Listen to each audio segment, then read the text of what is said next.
Mga simpleng pagkain ni Level Up, ang kita, limpak-limpak. At syempre, ipakikilala ko sa inyo ang mga wais na negosyanteng nasa likod ng mga produktong yan. Here they come! Sino mag-aakalang posible ang malagong negosyo sa bulalo? Dagdag pa riyan ang only rice at sabaw, kaya busog ang tiyan. Nag-offer po kami ng unlimited rice for only 99 pesos. Gamit lamang ang 5,000 pesos na puhunan, maaari na po kayo ditong makagawa ng 50 bowls ng bulalo.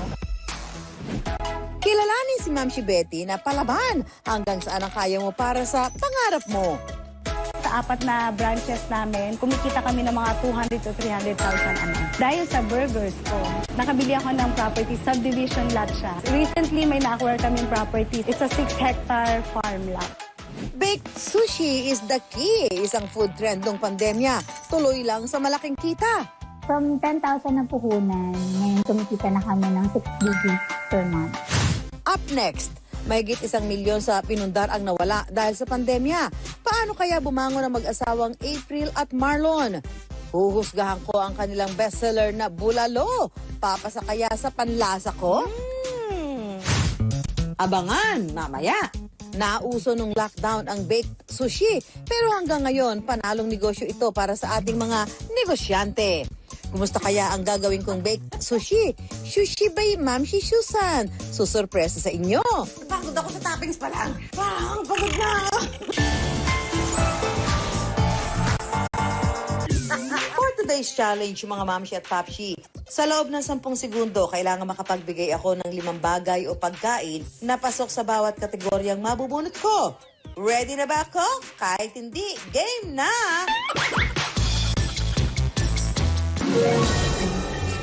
Magbigay ng mga bagay na umuusok.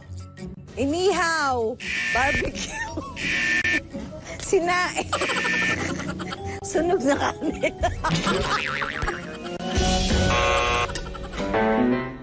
Ang sumunod naman mga Mamshi at Papshi, pagkaing may sabaw. Sinigang, nilaga, adobo, bulalo, paksiw. Oh ha, kahit hindi ko nasagot lahat, winner pa rin ako dahil may mga mas marami ako nasagot kaysa sa hindi.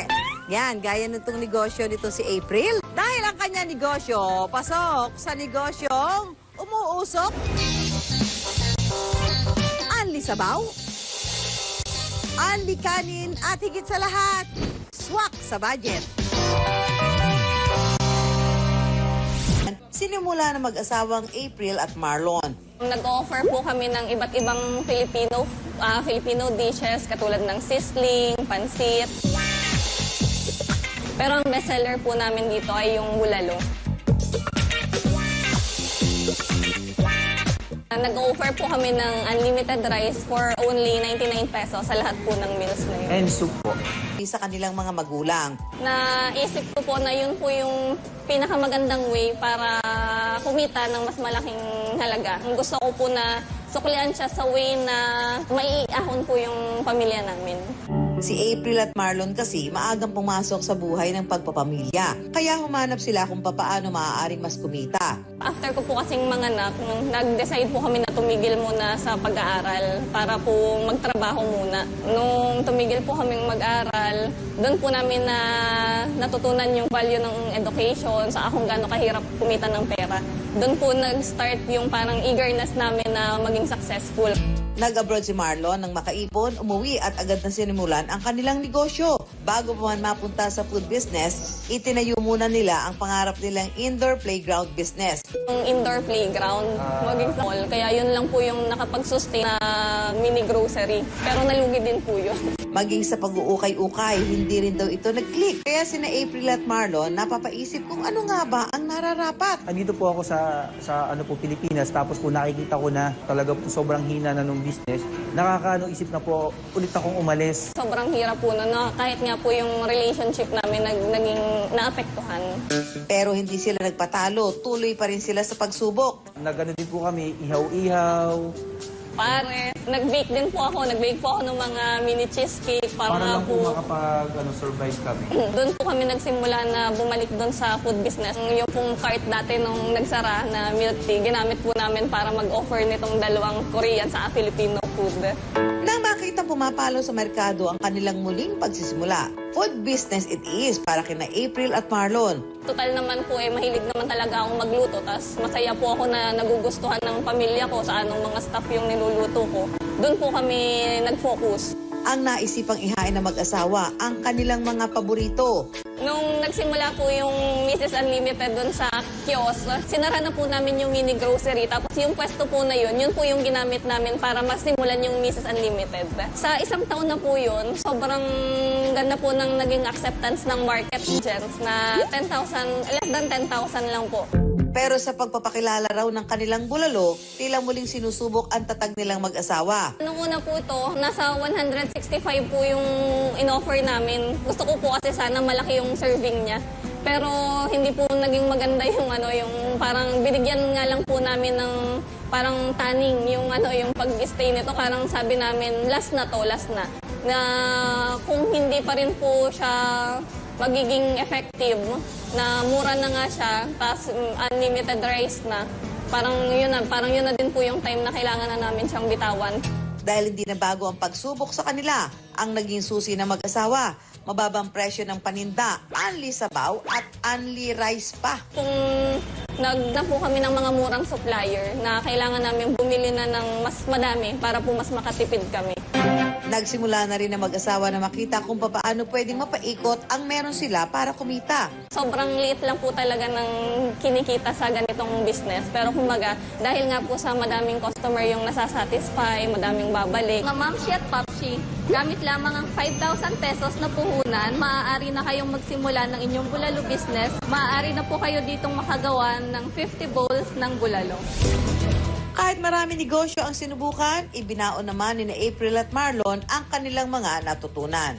Kung mahal nyo yung business, ipaglaban nyo lang, huwag nyong susukuan. Huwag po silang matatakot na magkamali. Huwag po silang matatakot na madapa. Dahil sa bawat challenges po, nandun din po yung mga lesson. Kaya hanggat sa naniniwala ka po sa sarili mo na kaya mo, wala pong magiging imposible. Susunod sa Pera Paraan. 89 pesos to 199 pesos na pagkaing Amerika. Manage na gawa i-touch ni Ma'am si Betty.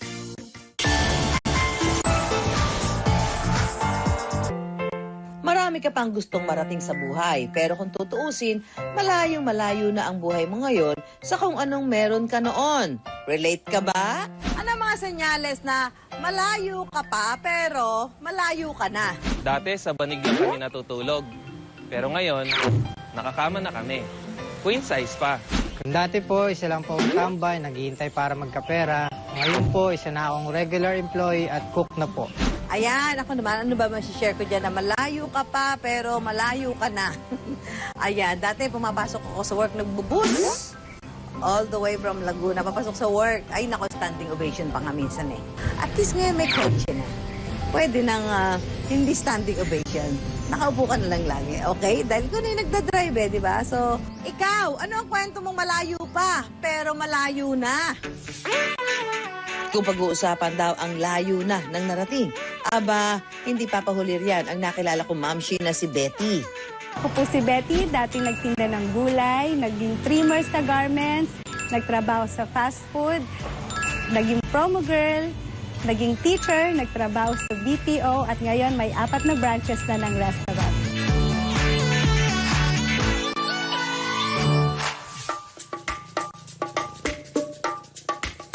Hello!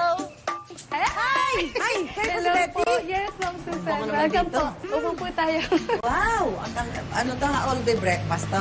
Yes, all-day breakfast and burgers, chicken. Wow! American diner po yung Ang inspiration. inspiration niyo dito. Yes. Wow, ito na. Sa breakfast, ma'am, banana walnut. And then, bestseller po namin sa burgers is yung Bakit Black Black Betty. Betty? Kasi naka-black ka t-shirt. Betty po kasi talaga yung pangalan Eh, ko. bakit may black? Black Beauty. Ay, naku, nagutom ako bigla. Kain na po Breakfast tayo. tayo. Sige po, prepare ko na po. Gusto ko ay affordable na American diner ang i-offer namin. So, yung mga pagkain namin nagre-range from 89 pesos up to 199. So, gusto namin neighborhood diner. Kumbaga, mag-walk-in ka dyan anytime. Nagising ka kasi madaming boarding house dito and dorms. So walk-in sila, hindi big deal na kumain sa labas, ganon. Yun yung talagang goal namin. Ang American-inspired diner na ito ni Betty, pang-apat na branch na pala. Ang pinakauna, nagsimula lang bilang isang stall sa food park. Itong food park ay tinayo ng partner ko. Nag-ooperate na siya ngayon for 10 years. Isa sa mga food stalls doon, burger. Nung time na yun, okay naman yung operation nila. Kaso, yung may-ari nung burger stall, hindi na nila ma-operate. Hindi na nila na ma-manage. So, iniwan na nila. Nandun yung market. Nakita talaga namin yung potential ng market. Nang makakita ng oportunidad, agad niya itong sinunggaban. Dito nabuo ang burger business ni Betty. Nag-start lang ako, yung sa sarili ko ng pera talaga na in-establish kong Black Betty, 90,000 lang. Less than 2 months nakuha ko yun. Nagugulat kami dun sa reception ng tao. Peak na peak talaga namin yun. 6 digits kami in 1 week. Pero ika nga, hindi araw-araw ay Pasko. Dahil kung kailan nakasagsaga ng kalakasan ng negosyo, biglang dumating naman ang pandemya. Hindi handa sa delivery ang burger stall ni Betty, kaya napilitan siyang isara muna ito. Imagine mo gano'ng karami yung stocks ko ron. Pinamigay ko sa mga staff namin. Kasi yung iba stay in, uuwi na sila. So pinarty ko yun sa kanila. Tapos yung mga taga dito sa malapit, pinang-ayuda namin. Pero kasi hindi ko alam kung hanggang kailan yun, di ba? So mas nangihinayang ako na masira siya. So pinamigay talaga namin. Naku, siguro worth 50,000 na stocks.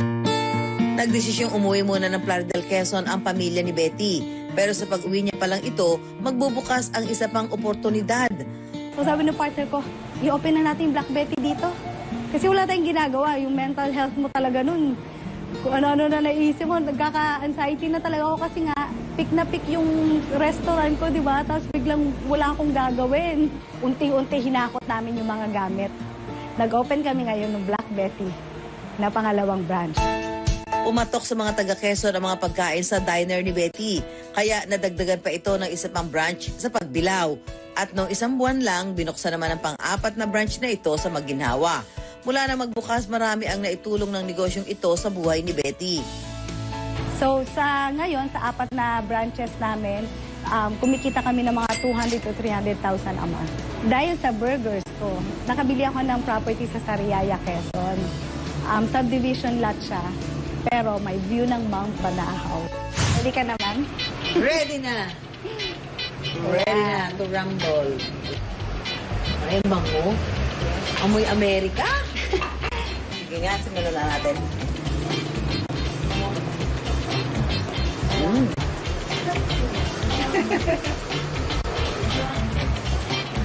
Ayun, juicy nga. Sa totoo lang. Messi kang kakain dito.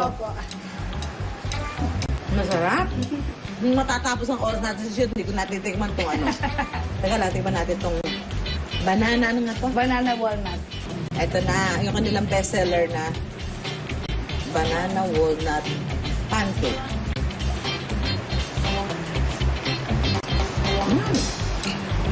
Sarap. Para makaraos sa kolehiyo, pinagkakasya raw ni Betty ang natitirang pera para makabili ng pagkain. Nung college ako, nagtrabaho ko sa fast food. So, pagod. Uwi ka, pag closer ka, 12:30. OT kasi lilinis pa kayo Tapos pasok ko 7 a.m. Pagod, lalabang mo pa uniform mo, isa lang kasi uniform. Nag-promo girl ako. 500 per day yon. Kuwari, 1 buwan yung project. Sa lahat ng weekend nung buong buwan na yon. So magpo-promo kami, namimigay kami ng produkto na yon sa mall. Sa murang edad, naintindihan na ni Betty ang hirap ng buhay.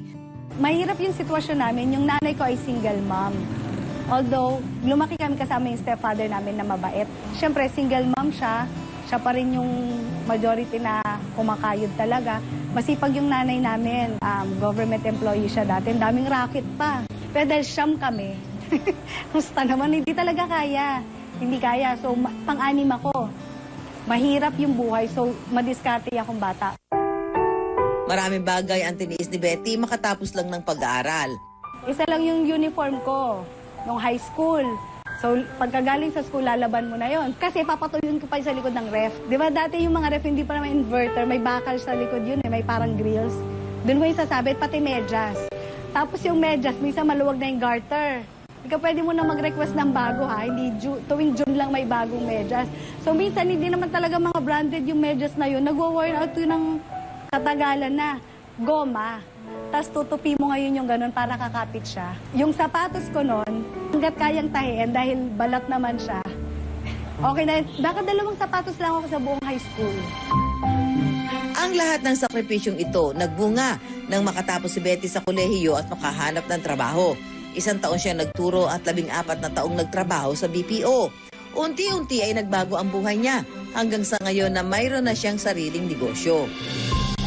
May isang brand ng hotdog, hindi ko nabibili sa palengke. Yung isa lang yung nabibili ko, yung parang lasang harina. Kasi yun lang kasya. Parang, 4 pieces, 20 lang. Yung isang branded na hotdog, di kaya.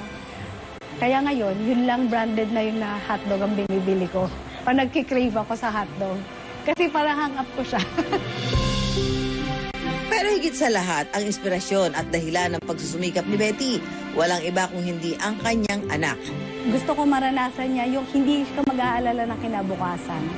Ayoko yung mararanasan niya na mag-aalala siya ng pambayad sa eskwelahan, yung may kailangan siyang bilhin sa mga pangangailangan niya. Tapos, nahihiya pa siya magsabi sa akin kasi alam niya na walang pera. Ayoko na iparanas sa kanya yon.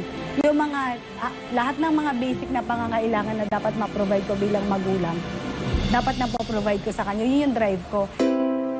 Sa kabila ng lahat ng biyayang tinatamasa ni Betty, hindi siya nakakalimot sa kanyang pinanggalingan. Sa kanilang bahay sa Quezon, nag-organize sila ng partner niya ng mga outreach program para sa kanilang mga kababayan.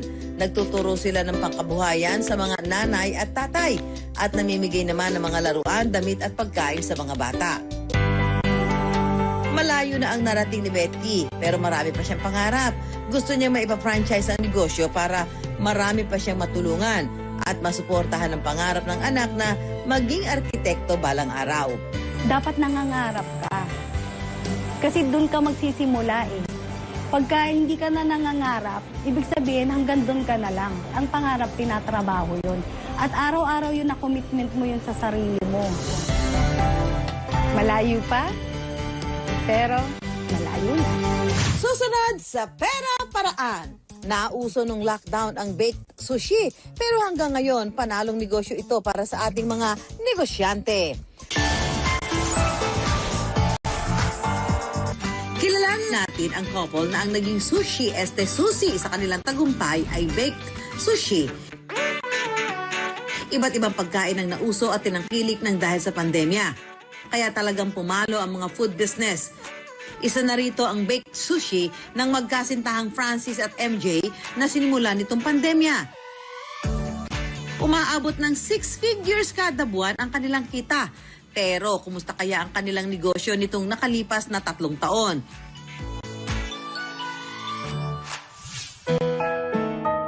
Si Francis at ang kanyang fiancé na si MJ palipad na sana para abutin ang dream job nilang maging flight attendant. Pero naudlot ito dahil sa pandemya. At tulad ng marami sa atin, pagkain ang nagsilbi nilang pampalipas oras. Sinubukan ibenta ni MJ ang patok na patok noon na baked sushi. Isinugal nila ang natitirang 10,000 pisong savings para bumili ng mga sangkap at gamit. Since lockdown nga, uso sa Facebook yung may community kayo, yung merong parang group. Tapos doon kayo magbebenta ng mga merienda, ganyan. So, hindi namin alam na kumikita kami. So, ano lang talaga, masaya lang kami na may ginagawa kami kasi syempre lockdown. After mga 2 weeks, nalaman na lang namin na, okay, kumikita pala tayo. Sa unang buwan, kumita raw sila ng 100,000 piso. Ganun talaga kami. Nagulat kami na, ay, pwede pala to.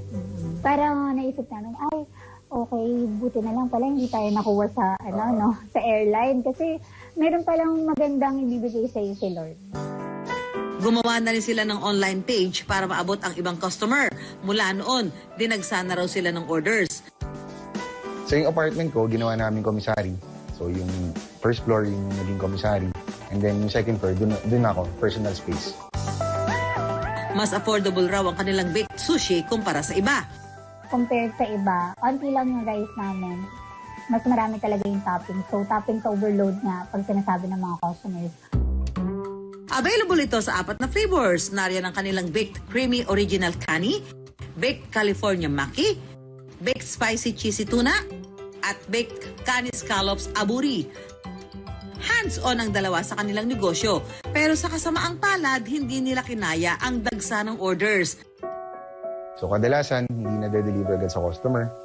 Depende sa pag-deliver kasi ng rider.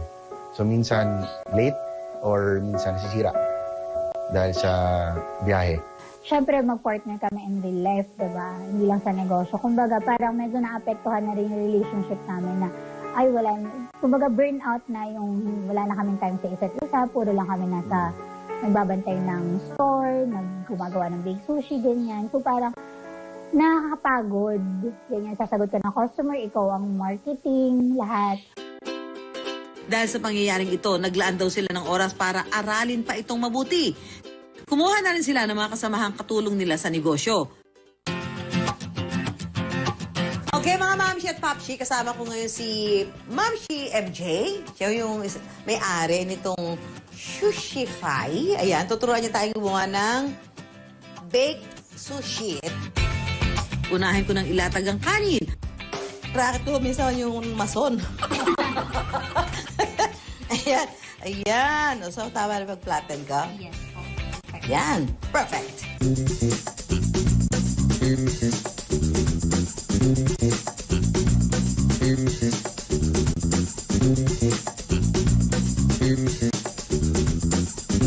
Grabe yung toppings, oh.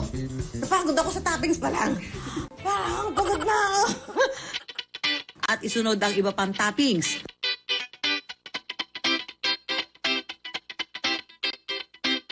Pagkatapos ng 20 minutes, luto na ang ating baked sushi.